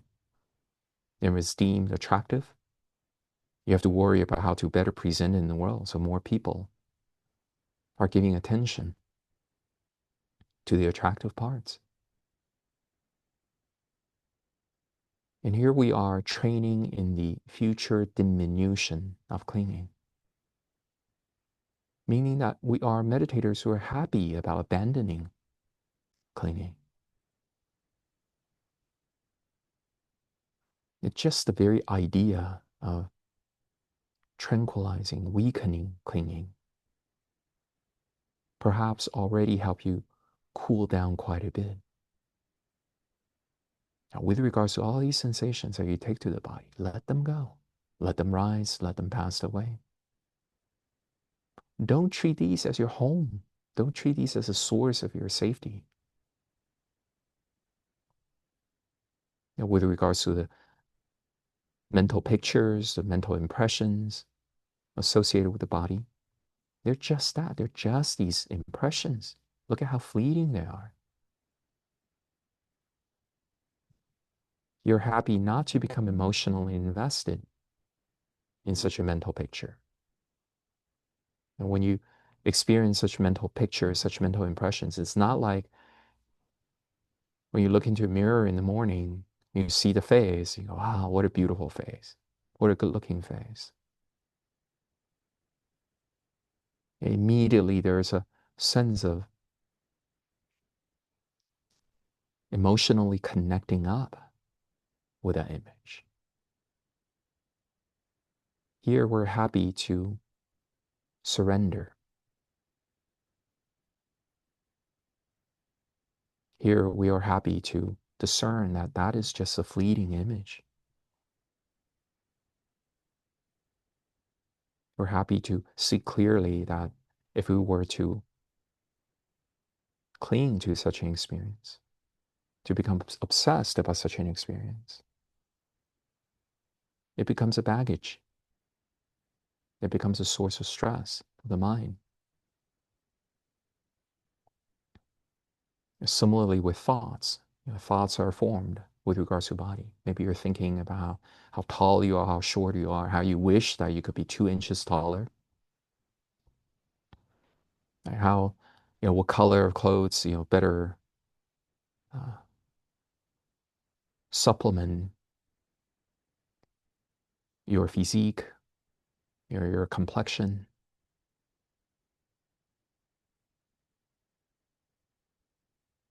And here you are meditating, being happy about surrendering such thoughts, not proliferating such thoughts, not falling more deeply in love with such thoughts. You see these thoughts as just arising, passing away. They're impulses, they're voices. And you remain uninfatuated. You remain unattached.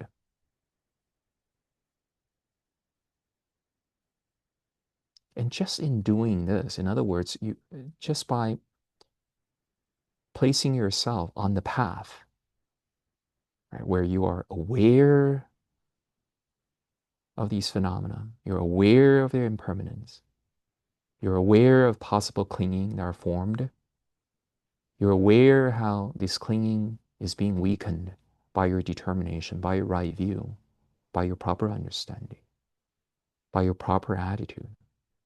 You're happy. You feel grounded. Right? And by the way, the word happiness may be misleading. We're not necessarily talking about, oh, you're laughing, you're having a great time at a party and so forth. We're not really talking about that. We're talking about perhaps something that's qualitatively different. Like you feel good. You feel safe about there's an innate confidence about how you are going in the right direction. Right? You're living a meaningful life. You're doing something to protect long-term safety and well-being. So mentally, it feels anchored. It feels all right. You're at home in this practice. That's piti. That's at least one kind of piti.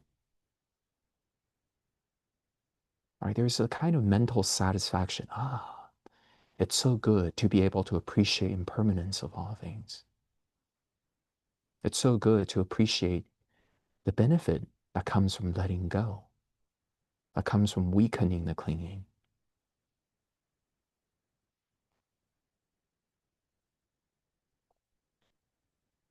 And look at the body. When we use the word pleasure, it may potentially be misleading. But you know how when you're deep asleep and the body is just comfortable, it has no desire to go anywhere. When your body is deeply rested, deeply contented, like that, right? It's not even motivated by a desire to, go to a very fun place. No, right here, this is good, being rested like this. And so too, it feels good enough for you to settle into this practice, to remain contented in a body that is relaxed. How do you know that you're experiencing pleasure in the body? Well, you're not trying to get to some other place. You're contented here. What is here? It is leaving clinging. It is allowing clinging to diminish. It is being free from passion, from obsession, from fever, from fascination with the five aggregates.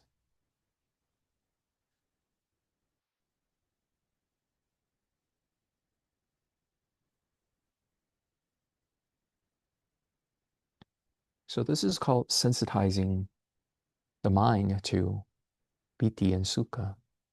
Now, what about the sankhara part and the tranquilization of sankhara? And with regards to this peace, this satisfaction, this contentment you're experiencing, that comes from letting go, that comes from inner peace. Do you detect mental movement? How are you eating this? How are you enjoying this? If there's a part of the mind that goes, oh, this is nice. I'm getting somewhere. Okay, I am becoming a better meditator. Oh, then you notice that that's a sankhara, right? Maybe it's a sign of impatience. Maybe it's a sign of desire to control. Maybe it's a sign of the mind being worried about losing this experience, right? And you see that this as a sankhara. Feel the swaying motion, feel the effortfulness, feel the straining, feel the tension, right? When the mind is like, oh, let me protect this, let me have more of this. Oh, does it mean that I'm very close to enlightenment? This and that, right? That's another kind of desire. That's another kind of craving. Don't just understand this at the intellectual level. Feel it. Feel how the mind sways. Feel how the mind struggles. Feel how the mind becomes impatient.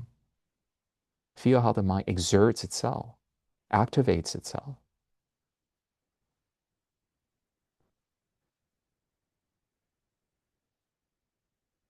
And if you feel unnecessary exertion, let that go. Pacify, relax, settle into deeper rest without compromising alertness. And as you're doing this, you may experience even more pronounced piti and sukha. Ah, see, I am capable of further letting go. I'm able to ferret out even subtle baggage, even subtle exertion, and not delight in it. And by the way, when I say this, I don't mean for you to dogmatically lock your mind down. I don't mean that, oh, you need to go into perfect quiet, to perfect relaxation. I don't mean that. Right? So whatever arises, whatever it is that you're experiencing, whatever level of tightness, agitation you're experiencing, you're just resolved to let that go. You're just resolved in not wanting to pick that up, not wanting to pick it up in the way of, oh, this is mine, this is me. This reflects how poorly I meditate. This reflects how excellently I meditate. You let that go. You let the commentary go. You let the judgment go. There's a part of the mind that's like, am I doing well? Am I doing this correctly? Am I, getting it? Am I going into samadhi? Let that go. Recognize that as just a thought. See if there's any concomitant exertion. If there is, let that drop. If there's not, remain contented. Appreciating the piti and sukha that comes from letting go, that comes from dispassion.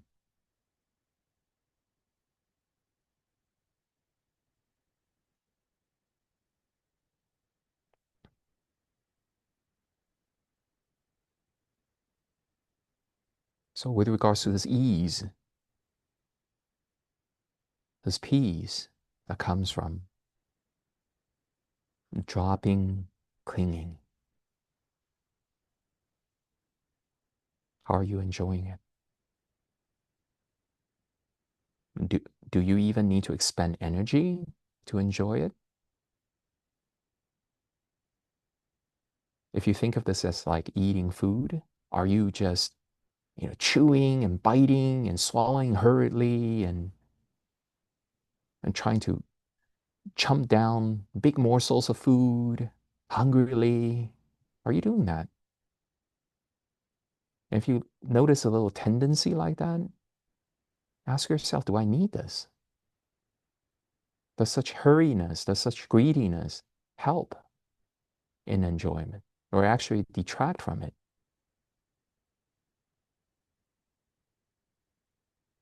How about if you just let this contentment, this satisfaction rise and pass away without resistance, without greediness, without expectation? How about you surrender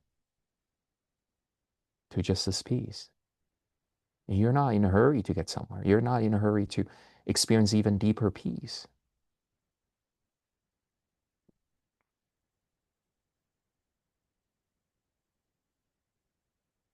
If there is a desire to go into deeper peace, if there is a desire to experience something special, feel that. Feel that desire.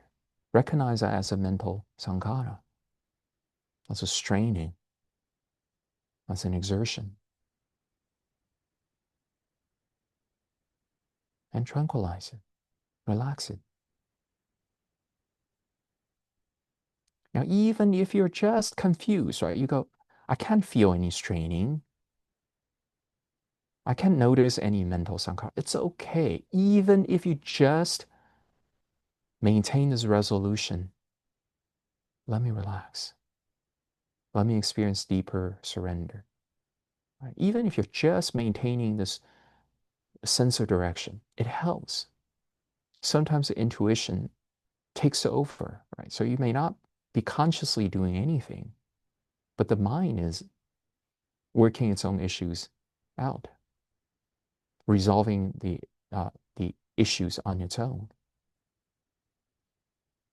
Sometimes it's helpful just to have this attitude, to hold this understanding. Let me drop unnecessary exertion.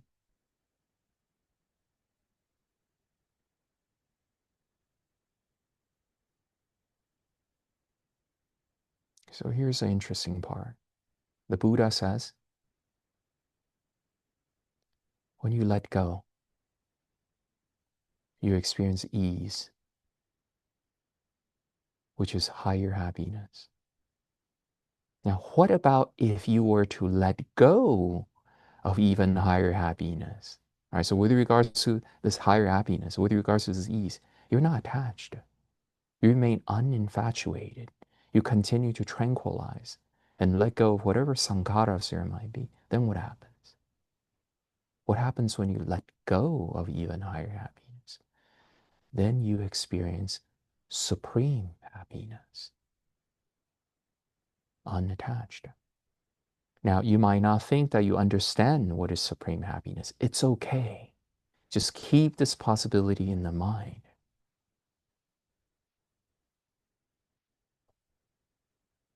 There's happiness that comes from letting go. There's happiness that comes from the desire to let go.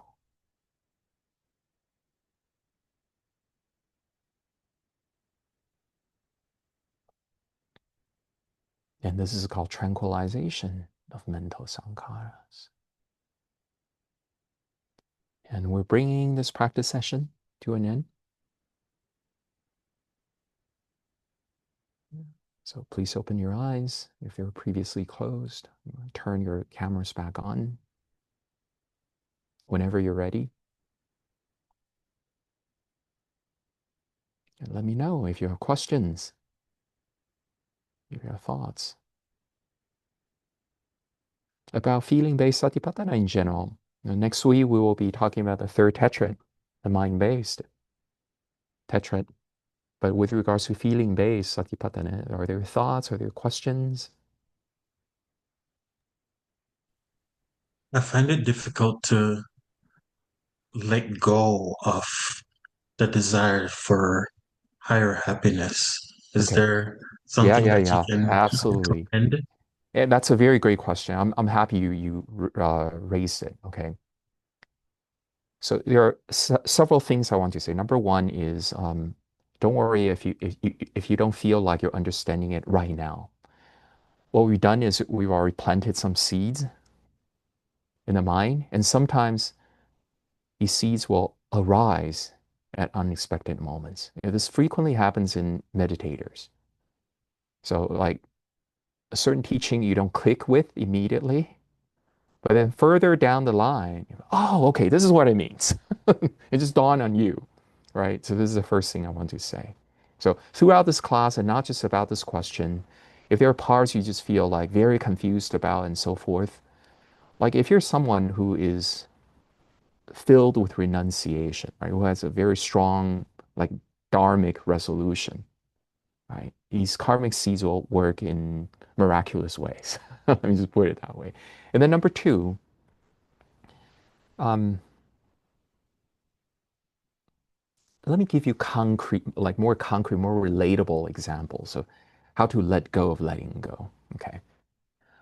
Let's say that I'm given the instruction to abide in natural awareness. This is a way to let go, right? All the other phenomena, like don't give heed to them. The phenomena are fleeting, like don't bother forming clinging to the phenomena. Just abide in natural awareness. And when I try to do that, what I may potentially do is there's a mental picture, me sitting here, and then I'm trying to lie into awareness. I'm trying to become closer to awareness. I'm trying to become one with awareness, right? And then right there, you ask yourself, is this mental picture necessary? Is this mental picture not another sankhara, not another phenomena, right? And if your mind is busy telling itself to, oh, I need to go back into awareness, I need to return to awareness, I need to abide in awareness, right? By forming this kind of picture, by kind of like performing this kind of self-hypnotism, that in itself is a kind of sankhara. So if you're able to discern this, and you go, oh, I don't have to do this. I don't need to hold this picture in the mind, right? I could try to be closer to awareness without resorting to this mental picture, right? And yes, there are all these different subtle sankharas that may be involved. And you may not necessarily be able to pick up all of them or even most of them. But it's okay. So long that you're able to discern just one, right? And you're just making, you know, uh, making things a little simpler. And what happens? Your mind becomes even more quiet. Your mind becomes even more peaceful. And your mind becomes more astute in being able to pick up subtler sankharas. Okay, so sometimes you don't have to be in a hurry to immediately detect something, right? You're just patient. You're just, you know what? I'm just waiting and see if I am able to discern sankharas. The mental movements, the exertions are involved in this process, right? You're patient with it. You notice how impatient itself is another sankhara, right? There's a part of you that's like, oh, like I need to figure this out. You know, that's a wholesome desire, but then that's an unnecessary sankhara.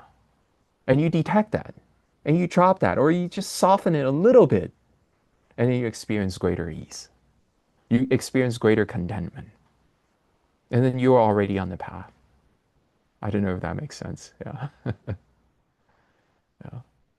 Yes, it does. Great. Awesome. By the way, I appreciate all these great questions from you. Yeah. This is, um, any other thoughts, other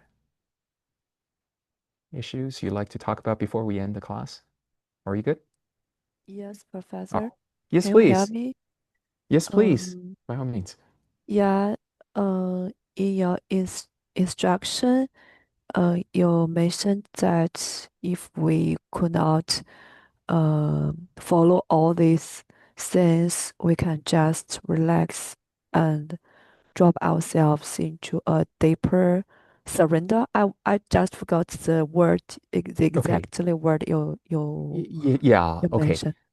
So So yours. the Anapanasati Sutta, which is a sutta we're reading right now, right, is really like a very advanced sutta. So we're dealing with like an all-encompassing umbrella of the Dharma, right? Like from the subtle to the coarse, everything theoretically is encompassed, is encapsulated in this umbrella. So if, at whatever, with regards to whatever technique you feel like, oh, you're at a loss, that's perfectly normal, right? Oftentimes you're dealing with very subtle techniques that can only be appreciated when the proper conditions are met, when the mind is ready, okay? And so um, instead of getting frustrated about like not being able to comprehend a certain technique right off the bat, you always have the option of falling back to something coarser or falling back to a previous technique, one of the previous techniques, right? So as to render your mind more ready for the subsequent uh, techniques. So, an example of how that works is if you don't know how to discern mental sankharas, right? You don't feel like you could do it and tranquilize the mental sankharas, then sometimes it's useful to just chant in your mind pithy meditation instruction, kind of like a self reminder. You repeat, right? So there you go. What is my mind doing? Can I take a break from that? What is my mind doing? Can I take a break from that? Right? Or an alternative to that would be, uh, how is the mind moving? Can I rest in? Can I rest more easily in awareness?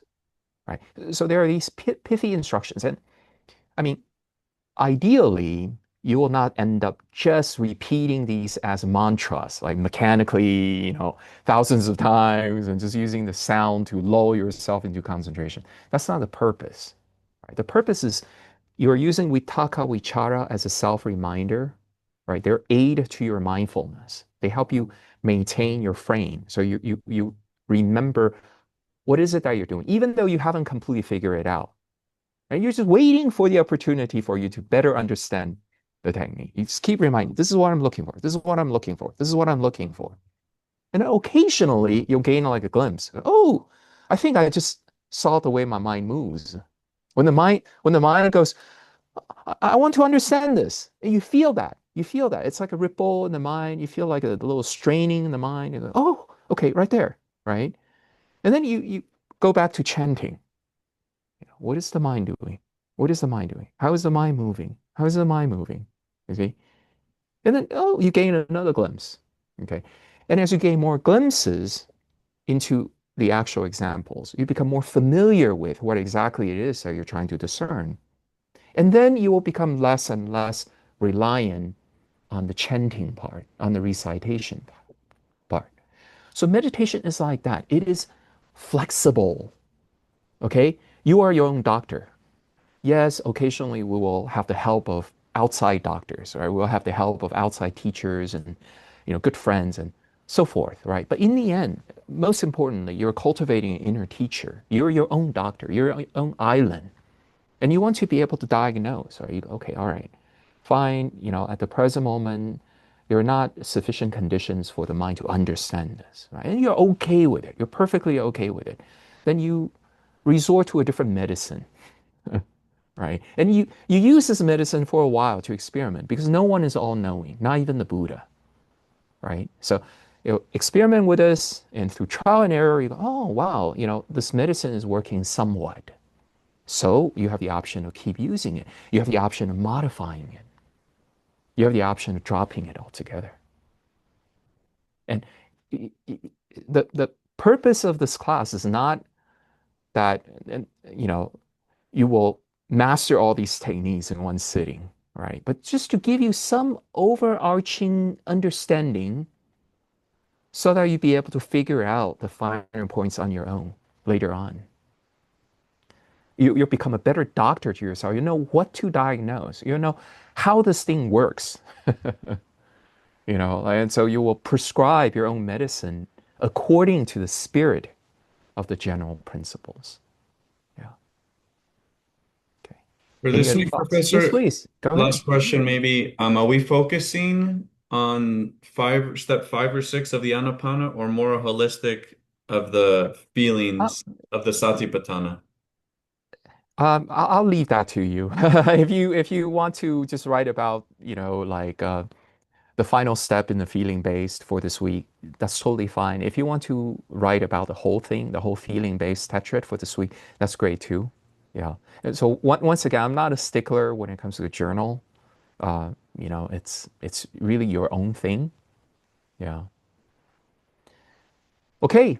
All right. So if there's not anything else, please take care.